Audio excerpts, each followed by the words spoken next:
Assalamualaikum warahmatullahi wabarakatuh. Eh, Kali ini kita akan kembali membahas mengenai struktur pengulangan di bagian kedua. Kemudian pokok bahasan pada pertemuan kali ini adalah mengenai struktur pengulangan for, di mana struktur pengulangan dengan menggunakan for ini itu bisa dibedakan menjadi dua, yaitu for menaik, kemudian for menurun. Kemudian yang akan kita bahas juga adalah mengenai nested loop atau pengulangan bersarang, pengulangan di dalam pengulangan ya. Jadi seperti yang kita bahas di struktur seleksi bahwa ada struktur nested if, ada struktur seleksi di dalam seleksi. Nah, di sini akan ada struktur pengulangan di dalam struktur pengulangan yang lain. Kemudian nanti ada beberapa latihan yang akan teman-teman kerjakan di sesi teori kali ini. Nah, untuk struktur for, jadi di sini struktur for ini akan digunakan untuk menghasilkan pengulangan sejumlah kali tertentu ya. Jadi pengulangan itu akan dilakukan beberapa kali tanpa penggunaan kondisi apapun. Nah, jadi di sini tidak ada pengecekan atau tidak ada struktur kondisi yang akan dicek seperti pada struktur while do dan repeat until. Nah, sehingga dengan menggunakan struktur for ini akan menyebabkan aksi diulangi sebanyak jumlah tertentu. Nah, untuk bentuk umumnya nanti akan dibedakan menjadi for menaik dan for menurun. Jadi maksudnya apa itu nanti kita akan bahas secara lebih detail. Jadi untuk yang pertama, yang for naik, for menaik atau increment for gitu ya. Ini bentuk umumnya adalah dengan menuliskan reserved for, kemudian variabel. Jadi di sini di dalam variabel di sini akan dituliskan nilai awal hingga nilai akhir, kemudian aksi yang akan dilakukan. Jadi secara umum nanti bentuknya adalah dengan menuliskan kata for, kemudian ada variabel yang di dalamnya adalah ada ditentukan nilai awal mulainya pengulangan, kemudian nilai akhir di mana pengulangan itu akan berhenti, kemudian aksi yang akan dilakukan atau aksi yang akan diulang, kemudian and for. Nah, ketika dituliskan ke dalam struktur bahasa Pascal itu bisa dituliskan sebagai berikut, yaitu for, kemudian variabel, nama variabel, kemudian A ini adalah nilai awal, kemudian B adalah nilai akhir, kemudian aksi yang akan dilakukan itu adalah di baris aksi ini. Ingat bahwa untuk baris aksi ini bisa terdiri dari satu aksi saja, satu statement, atau beberapa aksi sehingga harus dibuat ke dalam bentuk blok pernyataan. Nah, di sini ada beberapa catatan ketika mau menuliskan struktur for ini. Yang pertama adalah bahwa variabel ini harus bertipe sederhana. Jadi bertipe sederhana karena dia sifat dari variabel yang ada di dalam for ini adalah seperti variabel counter gitu ya. Jadi yang akan kita gunakan untuk menandai pengulangannya itu akan berlangsung berapa kali dari apa sampai apa, dari angka berapa sampai angka berapa. Nah, sehingga dibutuhkan tipe sederhana, biasanya integer gitu ya, yang angka bulat gitu. Nah, kemudian nilai awal harus lebih kecil atau sama dengan nilai akhir. Nah, jadi di sini ada catatan supaya pengulangan itu bisa berjalan, bisa dilakukan, bisa dieksekusi aksi di dalam struktur for itu, maka nilai awalnya harus lebih kecil atau sama dengan nilai akhir. Nah, ketika nilai awalnya ini, yang A di sini ya, lebih besar dari nilai akhir, jadi pada waktu mau dijalankan pertama kali, nilai awalnya itu sudah lebih besar dari nilai akhir, maka badan pengulangan tidak bisa dimasuki atau struktur for ini tidak akan pernah dieksekusi. Jadi pada awalnya variabel ini akan diinisialisasi dengan nilai awal. Jadi untuk cara kerjanya ada di poin ini, bahwa pada awal memasuki perintah struktur for itu, variabel di sini akan diisi dengan nilai awal, nilai tertentu ya kan, yang tadi lebih kecil atau sama dengan nilai akhir. Kemudian nilai variabel tersebut akan otomatis bertambah satu setiap kali aksi pengulangan dimasuki. Jadi dia akan secara otomatis bertambah satu ketika dia melakukan perputaran gitu ya. Nah, sampai akhirnya nilai variabel sama dengan nilai akhir. Nah, dia akan berhenti kapan? Ketika nilai akhirnya tercapai. Nah, jadi jumlah pengulangan yang terjadi itu adalah nilai akhir minus nilai awal plus satu. Nah, contohnya untuk yang mencetak kata gitu ya ke layar monitor, yang contoh seperti di while do dan repeat until, kali ini kita akan buat dengan menggunakan struktur for. Nah, ini berarti ada satu perintah yang akan diulang, yaitu mencetak kata halo ke layar. Nah, kemudian struktur for-nya adalah ini, variabelnya itu adalah n, kemudian nilai awalnya adalah satu, kemudian, nilai akhirnya adalah 10. Nah, jadi di sini, n-nya berarti ketika struktur for itu dijalankan di awal, itu n akan dimulai dari satu, kemudian dia mencetak kata halo ke layar. Kemudian, bertambah satu jadi 2, kemudian mencetak lagi ke layar. 3, 4, 5, dan seterusnya sampai dia ke 10. Nah, ketika dia 11 itu kan sudah di luar ini ya, sudah di lebih besar dari nilai akhir, sehingga Eee, apa, perintah di sini, aksi yang menuliskan kata ke layar monitor itu sudah akan berhenti sehingga akan langsung keluar dari struktur pengulangannya. Untuk contoh yang lain adalah ini, mencetak angka dengan, perintah for juga dari, variabelnya sekarang adalah angka yang dimulai dari satu, kemudian, nilai akhirnya adalah 20.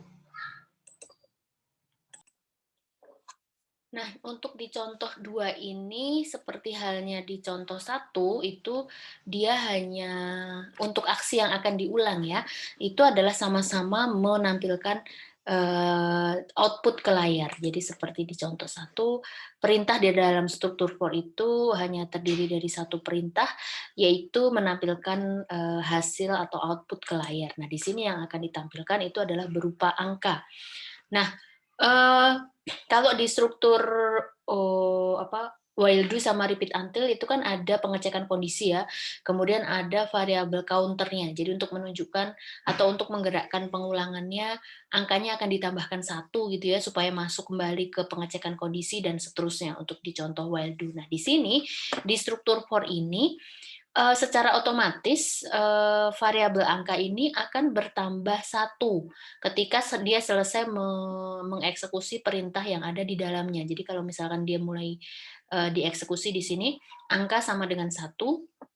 Kemudian dia akan mencetak angka satu tadi ke layar, kemudian otomatis akan bertambah satu. Jadi yang sekarang angkanya itu adalah 2, kemudian akan mencetak angka 2 tadi ke layar, kemudian tambah satu lagi jadi 3 dan seterusnya. Nah, yang menggerakkan, variabel angka tadi dari satu ke 2 ke 3 dan seterusnya itu adalah kata ini, kata to ini. Jadi dia, eee, nilai awal ini akan bergerak ke nilai akhir dengan penambahan satu ketika dia dituliskan dengan menggunakan reserve words to ini. Nah, untuk di contoh berikutnya, di contoh 3 ini sama. Nah, cuman ini adalah bentuk modifikasi dari contoh 2. Kalau yang di contoh 2 ini kan, yang akan muncul ke layar adalah angka berapa saja?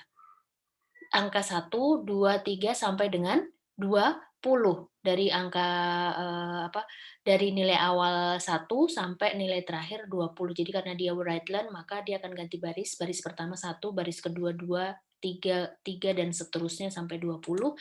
Nah, untuk yang di contoh 3 itu adalah banyaknya angka yang akan tercetak itu adalah sesuai dengan inputan dari user. Jadi di sini, inputan dari user itu akan, digunakan sebagai, penanda akhir dari, baris yang akan ditampilkan atau angka yang akan ditampilkan. Jadi, angka yang dimasukkan dari user kita letakkan sebagai nilai akhirnya. Jadi di sini, pengulangan for itu akan dimulai dari satu menuju ke N yang di-input oleh user. Jadi kalau misalkan user memasukkan 3 berarti satu mencetak angka satu, kemudian tambah satu jadi 2, mencetak angka 2 tambah satu lagi 3, kemudian mencetak 3. Kemudian dia akan keluar dari struktur pengulangan. Nah, itu adalah contoh dari struktur for yang menaik. Jadi menggunakan for, kemudian nilai awal to nilai akhir aksi. Nah, untuk for menurun ini berarti akan membuat deret angka mudahnya atau bisa diilustrasikan dengan deret angka dari nilai terbesar ke terkecil gitu ya. Nah, bentuk umumnya adalah for, kemudian variabel sama seperti di for menaik, tetapi di sini akan diawali dengan nilai akhir, kemudian keyword-nya itu adalah down to nilai akhir.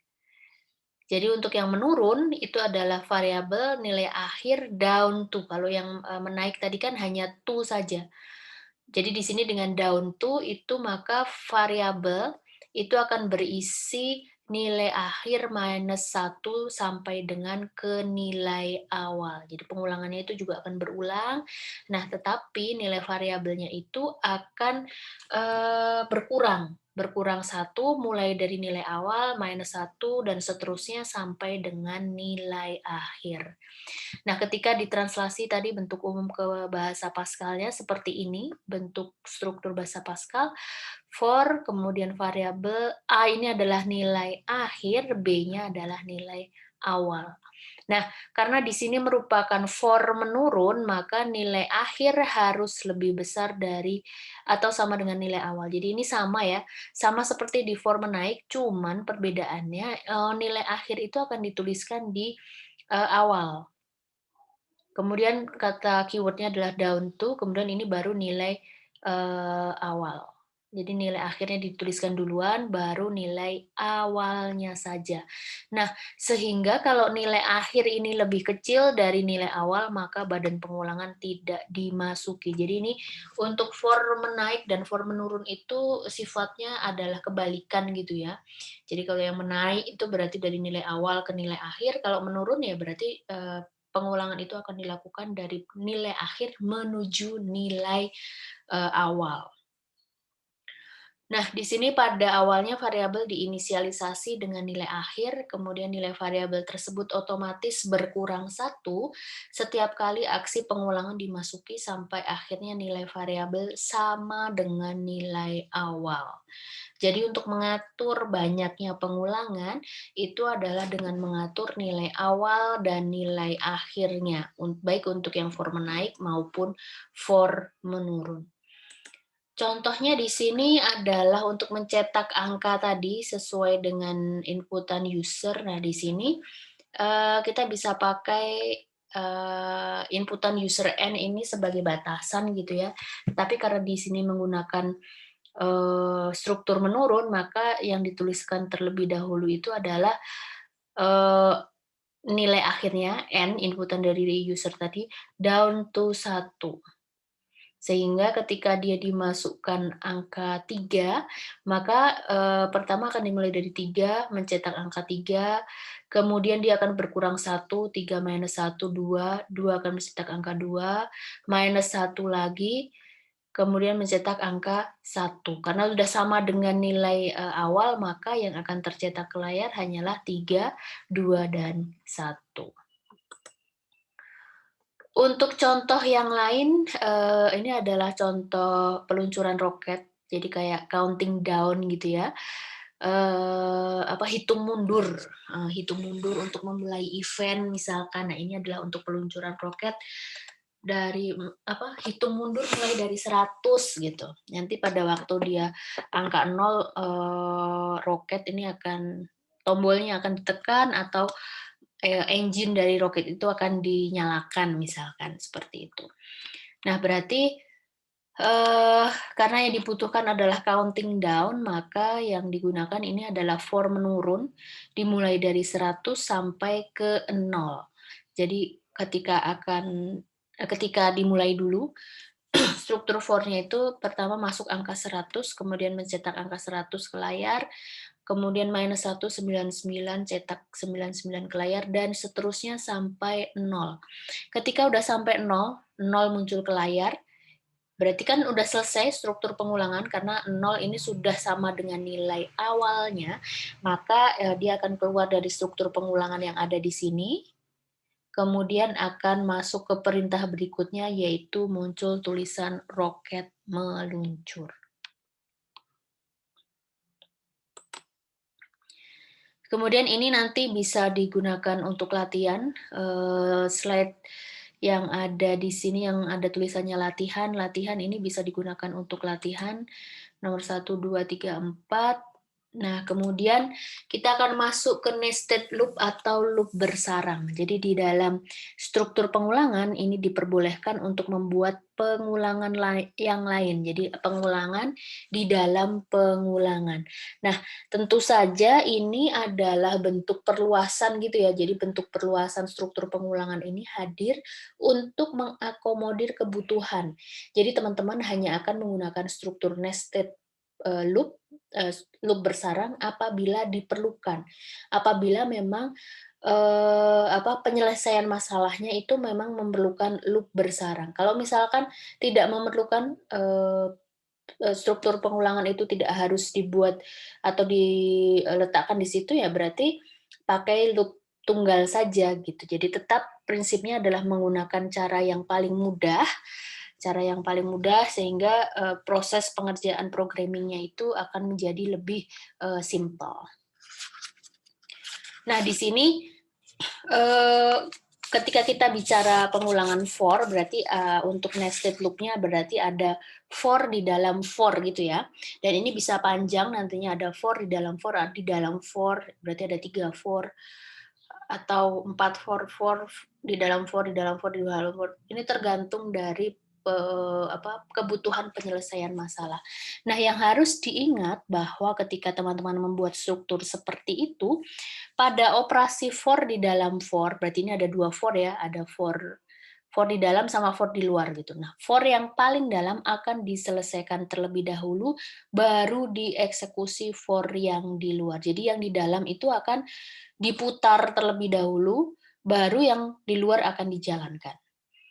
Nah, sehingga instruksi-instruksi yang didapat pada for yang paling dalam akan paling banyak dieksekusi. Karena di sini sifatnya bahwa for yang paling dalam itu yang akan diselesaikan terlebih dahulu. Dengan memahami sifat ini, diharapkan teman-teman ini sebagai guidance gitu ya, ketika nanti mempraktekkan membuat sendiri dengan menggunakan nested loop ini. Jadi biasanya ketika sampai ke nested loop itu mulai timbul-timbul kebingungan gitu ya, tapi berarti di sini ketika nanti ada yang kurang paham, kembali lagi ke prinsip-prinsip struktur pengulangan, kemudian ketika sampai ke nested loop, masih error, nah bisa jadi dicek mulai dari nilai awal, penentuan nilai awal dan nilai akhirnya tadi, apakah sudah sesuai, nilai akhir sudah lebih besar dari nilai awal, kemudian nilai awal pasti lebih kecil dari nilai akhir.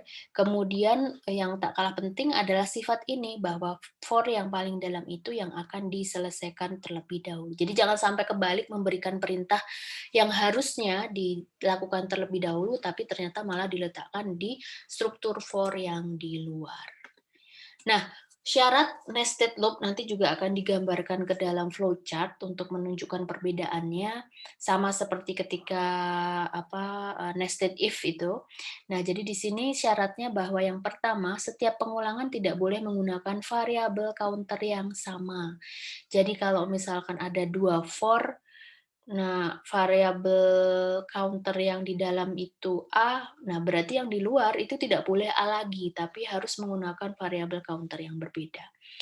Kemudian antar pengulangan-pengulangan tersebut tidak boleh saling berpotongan atau overlapping. Jadi nilai masing-masing variabel counter itu akan bergerak secara mandiri atau secara terpisah. Jadi tidak boleh saling berpotongan.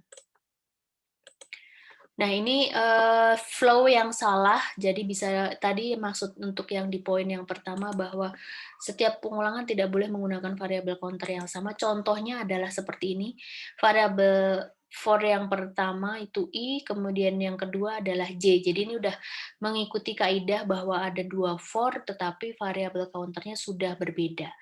Nah, tetapi yang membuat salah itu adalah dia tidak, di flowchart yang ini, di halaman 16 ini dia tidak mengikuti kaidah yang kedua. Seharusnya bahwa pengulangan tersebut tidak boleh saling berpotongan. Nah, tetapi di sini dia mengalami perpotongan. Jadi di dalam, apa, di dalam perintah untuk yang kita awali dari sini ya, di dalam for yang pertama tadi, kemudian itu akan diikuti dengan for yang kedua, for yang I sama J gitu ya, pengulangan I sama pengulangan J biar mudah. Nah, tetapi di sini, eee, yang overlapping tuh ada di sini nih. Kemudian, ini I, kemudian next I-nya ada di sini, kemudian, for J-nya, ini for J-nya adalah next J-nya itu ada di, sini. Harusnya kan, ini akan seharusnya seperti apa? Karena kalau yang seperti ini disebut overlapping, teman-teman perhatikan bahwa kan yang akan diselesaikan itu adalah pengulangan yang di dalam dulu ya. Jadi teman-teman harus selesaikan dulu for yang di sini, for yang J ini, baru ke for yang di luar, yaitu for yang I. Nah, sehingga untuk menunjukkan flow yang benar itu adalah ini, bahwa di dalam ini adalah for J, ini adalah pengulangan J, maka yang next J ini adalah dalam satu rangkaian dulu di dalam diselesaikan, baru keluar, baru di for yang I, yang di luarnya. Kalau yang tadi kan dia yang di next I-nya itu tuh di dalam J gitu. Jadi harusnya dibalik, yang di dalam itu J dulu semua, perintah atau variabel yang terkait dengan J, yang akan dilakukan di dalam pengulangan J-nya dulu, baru yang ada di pengulangan I.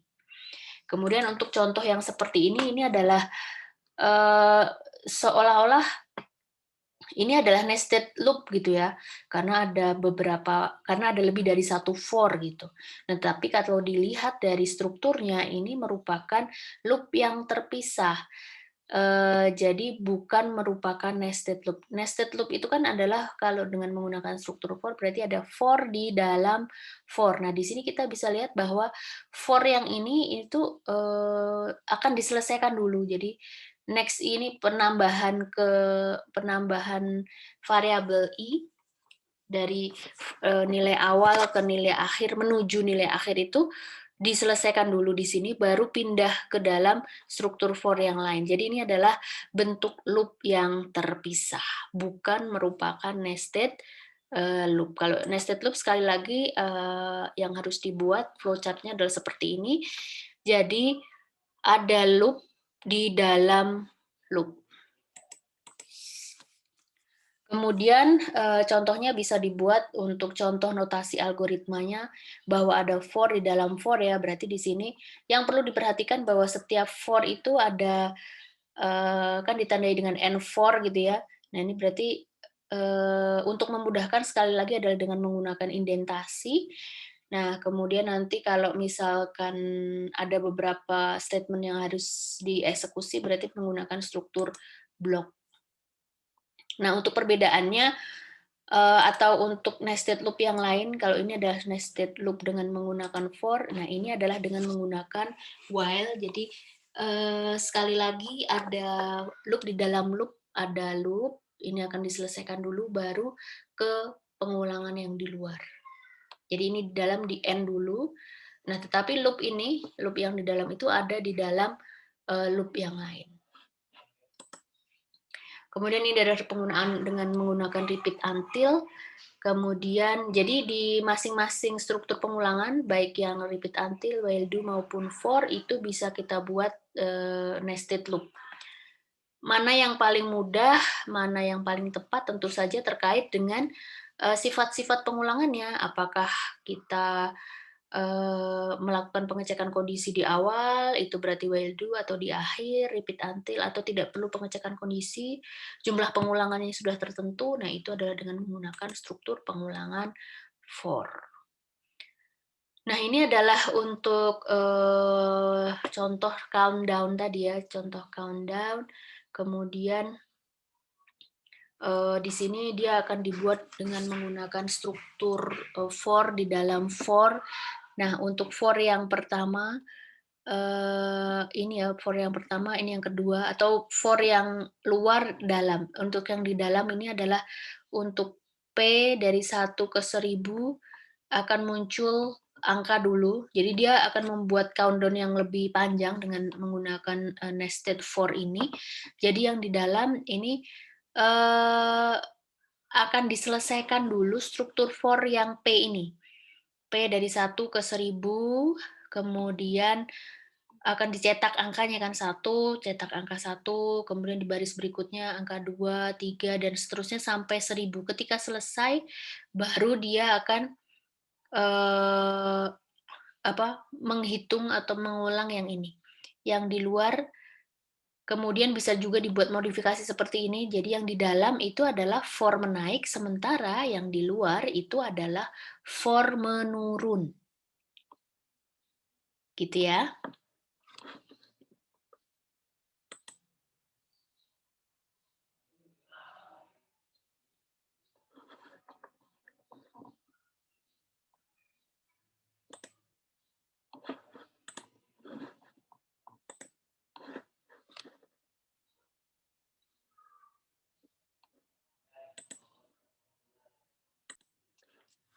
Nah, untuk yang, contoh program di sini nanti bisa kalian coba juga dan, eee, kalau dilihat dari contoh programnya ini, sebenarnya yang di contoh 6 ini masih memunculkan pesan error, ya.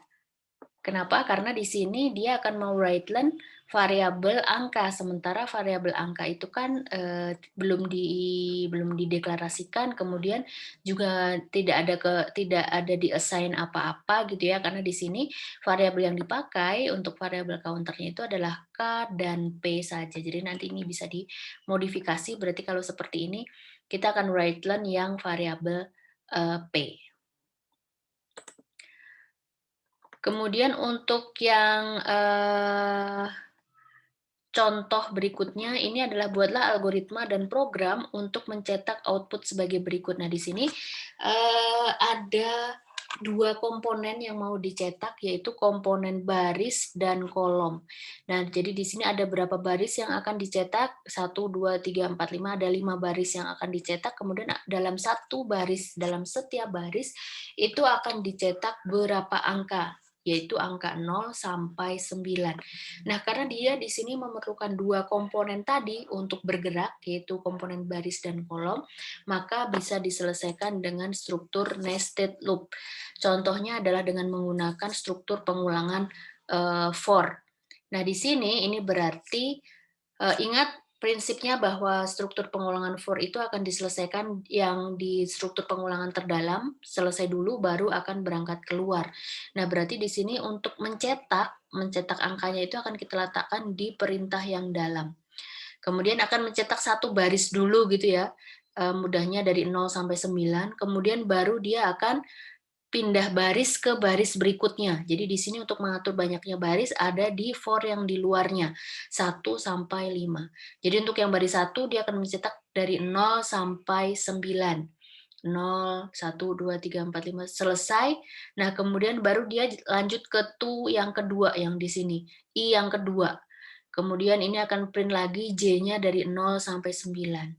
Kemudian ke I yang ketiga, sampai ke I yang ke-5 hingga tampilannya seperti ini. Nah, untuk programnya, untuk struktur programnya adalah dengan, ini seperti ini, bahwa tadi dengan di algoritmanya itu kan ada 2. ada 2 pengulangan berarti variabel counter-nya harus berbeda I dan J. Nah, kemudian yang akan diselesaikan adalah di dalam dulu, berarti proses cetaknya itu ada di pengulangan yang terdalam. Nah, kemudian, if J sama dengan 9, then write-them. Jadi supaya dia ganti baris, itu kita kasih aba-aba dengan menggunakan if J sama dengan 9 ini. Jadi dia akan pindah ke baris berikutnya. Pindah baris berikutnya itu untuk yang kedua gitu. Untuk yang I kedua dia akan mencetak dari 0 sampai 9, kemudian ganti baris untuk I yang ketiga, dan seterusnya.